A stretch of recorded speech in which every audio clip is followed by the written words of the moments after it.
guys, you're in a nutshell with me, Ina. Ang pag-uusapan natin today, okay? How do you feel about Canada's laws on dealing with criminals?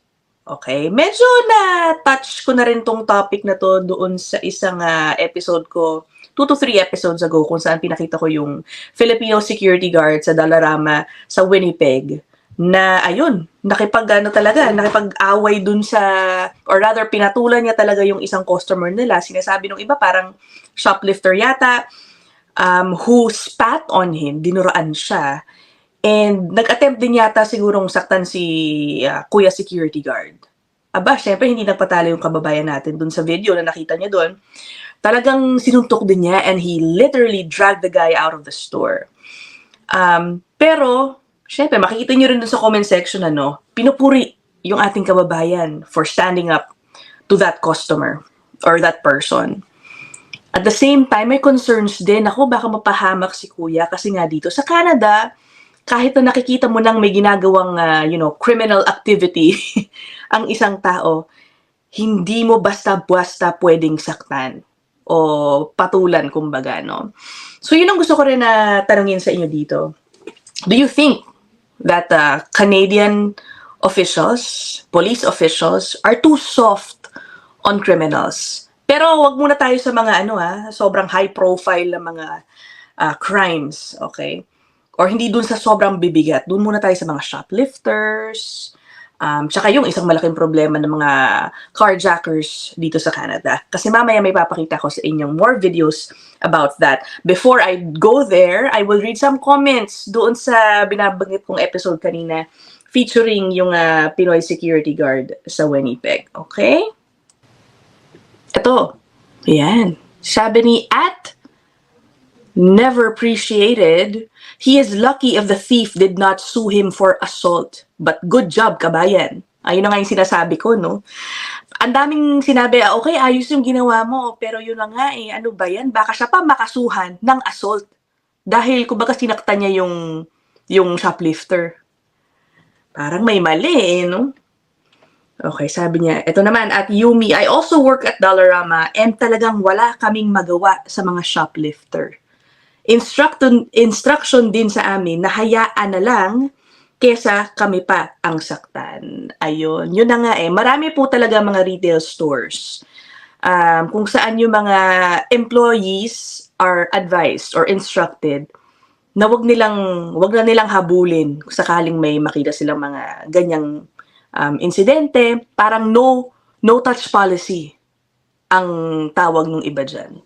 What do you think about that? Do you agree with the no-touch policy? Ito pa, isa pa. Si Jackie Go One Luck 8107, sabi niya, tama yun, wag mong hawakan. Dito nga walang self-defense kahit kasalanan nila kung sinaktan mo.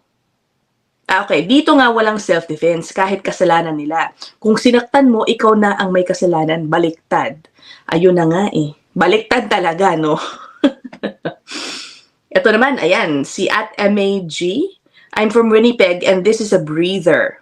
O, diba? Talagang parang, wow, buti, someone finally stood up to these people, A lot of establishments have been a victim of theft, but the authority has done nothing. Weeks ago, sabi niya, 7-Eleven needed to close down about 10 of their stores in some areas within the city because theft has gone rampant. O kalain mo? Ano ba yan? Okay, Armando Hernandez 257. Canadian law is so soft and lenient. That's why so many petty crimes here, especially involving teenagers. Kahit nga pasukin ka na sa bahay ng thieves, you can't touch them, otherwise homeowner pa ang makukulong. Pathetic. Ayan, sinagot niya na yung tanong ko, no? Oh my, diba? Akalain mo, pinasok ka na sa bahay mo, iisipin mo pa na parang, hindi ko pala pwede saktan to ng ganito. Ang hirap naman nun, diba? Paano mo mapipigilan sarili mo nun? Kasi you're under threat Pinasok na yung bahay mo and yet you can't, may limitations kumbaga. So kung anong pwede mo gawin dun sa taong posibleng, saksakin ka kung ano man. Anyway, so I found some very interesting videos again that went viral the past few days. um, in relation to this topic. Sige, pakita natin. Ano ba unahin ko dito? Sige. Unahin natin ito. Similar sa insidente ni Filipino security guard sa Winnipeg. Ito naman sa Shoppers, isang Nigerian security guard ang talagang hindi pinayagang makalabas ng kanilang branch. Itong isang shoplifter who was attempting to get away with $500 worth of unpaid products. Okay? Tignan nyo ang kilos, ha? Can go. Let go! I'm not Policy. There's a no touch policy. I'm not Excuse touching me. you either. Move. Move from me, man. Move from me. Leave the bag. Leave the bag. Leave my bag alone. My wallet's in here, eh? I'm not touching This is my ID. You are touching me, so let me go. You are touching me. Let go. Let go. You're touching me. It's a no touch policy. I know my rights. I'm not I know my rights, eh? I know my rights. No touch policy. You're hurting me. Let go. Let go. Let go. This is a no touch policy. Let me go. You can go. Let go. This is my bag. Let go. This is a bag. Help! Let go. It's a no touch policy, bro. I didn't touch Let you. go. I didn't Be touch a big man and let go. I'm not touching You are touching me. You're touching me. This is a bag. I'm holding. No, I'll spray you, eh? I'll spray you. Yeah. I'll bear spray you. Get off me. You have nothing Get there. off of me. You want to bet? Do you want to bet? Do you want to bet? Do you want to Oh, bet? you can scare me. Let go. You're touching me. Let go. I'm too much pregnant. I Let just go. hold it back. Let go. Hello. Let go. Take your fucking shit, you piece of shit. Go. Yeah, go on and come back. Don't come back. You're You're good. banned from the store. You're good. Ay, bravo, kuya. I hope you don't get into trouble for what you did, ano? Pero, nakakaloka. Nakita nyo yun yung babae? Talagang parang siya pa ang may lakas ng loob sabihin, I know my rights. I know my rights. Ano, right mo na kumuha ng bagay dun sa tindahan at hindi mo bayaran. Oh my God. Tapos talagang siya yung nagsasite, ano, yung sinasabi ko kanina. No touch policy, no touch policy. See, that line, yung pagbibitaw niya ng linya na yun, to me, shows na talagang ginagamit nila yung no touch policy to their advantage because, you know, it makes them confident na kahit kunin ko to, may no touch policy, kaya I can get away with it. Pero not this time. Diba, nakita niyo yun? Sa Shoppers yan, parang hindi nasabi kung anong branch, ano. Toronto pala, in Toronto. Okay, ayun. A Nigerian security guard naman. Pero okay, si kuya talaga, nung nakita nyo, nanindigan. Ang sinasabi niya, I'm not touching you, I'm not touching you. Yung bag lang kasi, no? Parang ganun ang naging estilo niya. Yung bag lang, yung handle ng bag lang ang talagang pinipilit niyang kunin, ano. So, ayun, what do you think about that? Diba? Ewan ko kung palagay niyo yung babae maglalakas loob to sue the security guard. Diba? Ano kaya sasabihin niya? Yeah, he assaulted me when I was trying to get out of the store with, you know, items I didn't pay for. Pwede ba yun? Ay. Sige. Let's move on to the next video. Nako, ito matindi to, guys. Nakakaloka ito. Ito naman, sige, explain ko muna. This is from Mississauga. Yan, sa Peel Region, Mississauga in Ontario. Kung saan itong babae na nakikita nyo dyan, nagpanggap na bibili, parang titingin ng isang binebentang Porsche or Porsche. Nasasakyan, alam niyo yan, sports car, mamahalin, okay? Abay, pinasakay siya ng kotse to test drive siguro, no? Hindi sumakay yung may-ari nung sasakyan at inatrasan, sinagasaan, and she took off with the car. Tingnan niyo to, ha?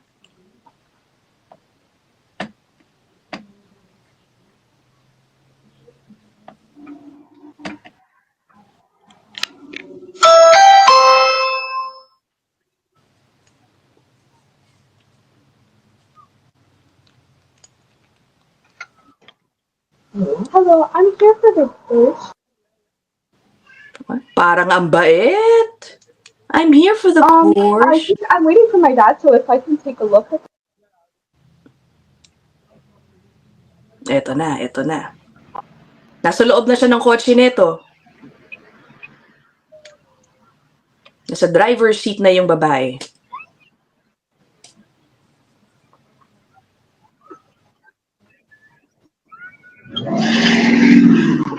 Whoa.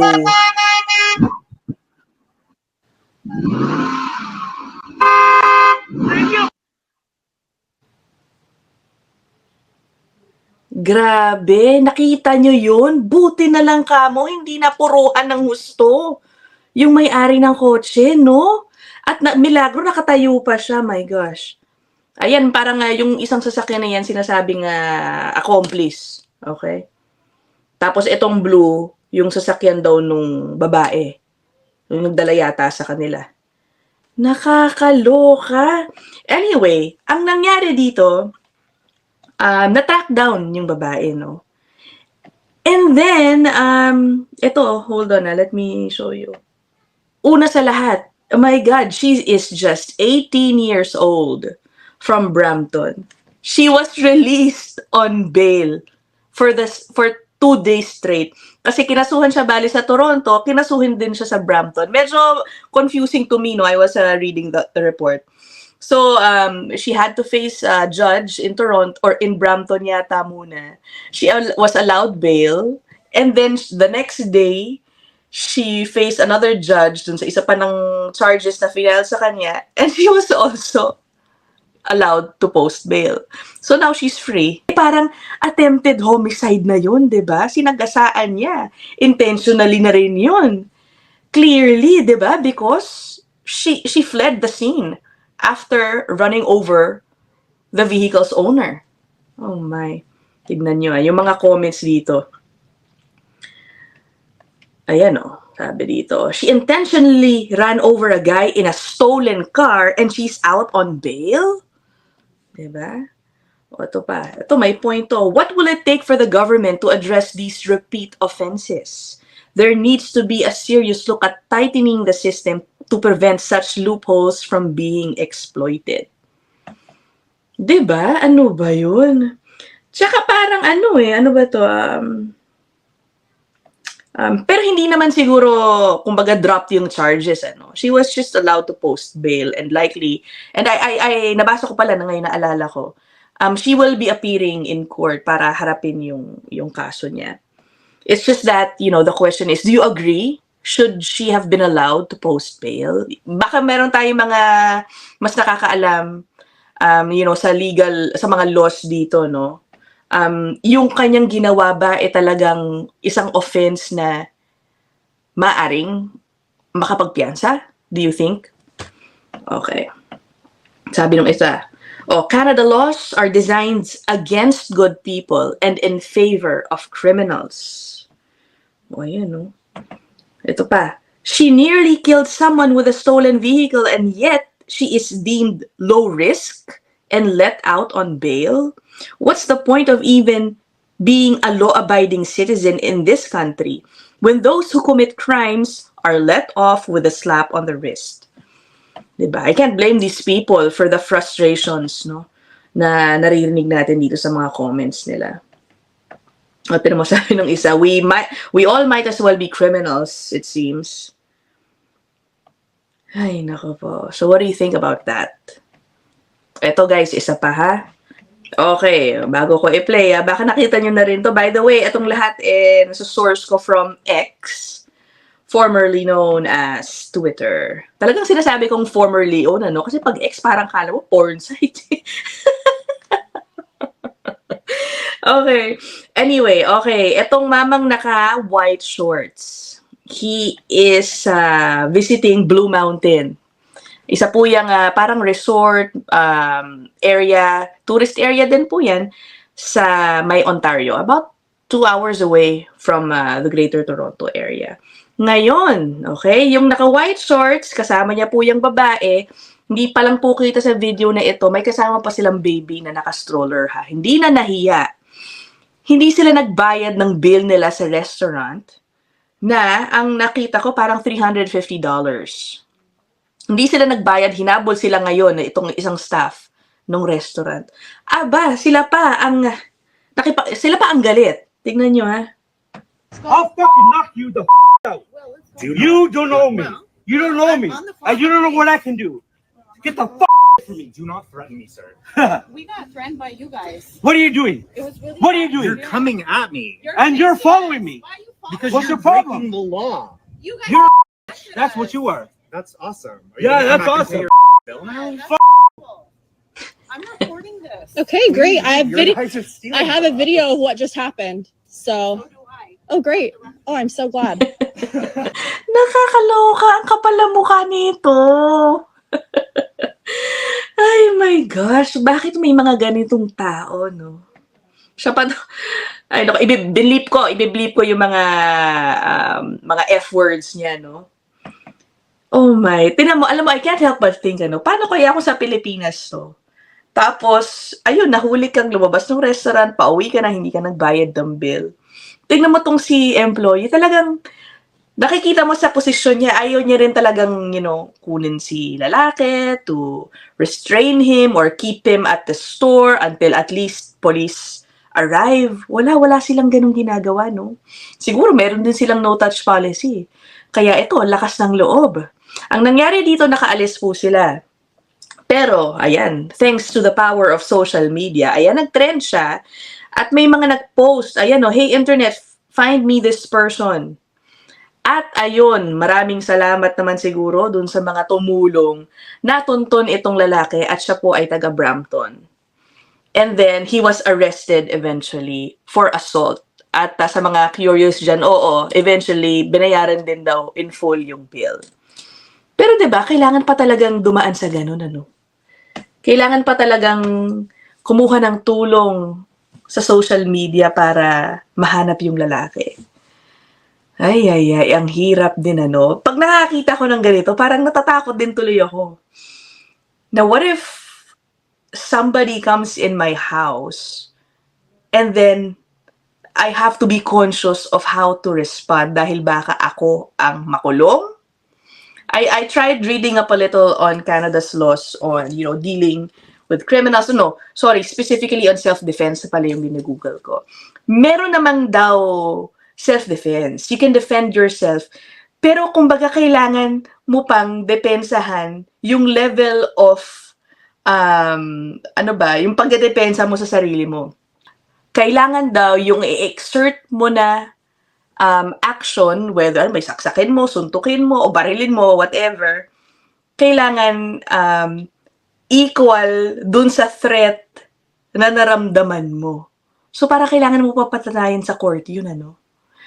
Lalo na, if you end up using, let's say, lethal force, nakapatay ka dahil hindi ko alam, nasaksak mo or something, kailangan yun talagang siguro, you will only get away with it if malapit ka na sigurong patayin din ng mama, ganun ba? Kailangan mo pahintayin yun? Oh man, ang hirap nga naman. For those of you who know better, know more about how self-defense works in Canada, please let me know. Isa ko rin tinatanong, what can I bring with me to protect myself? Kahit stun gun, yan, kanyari, iniisip ko, bawal po yan dito.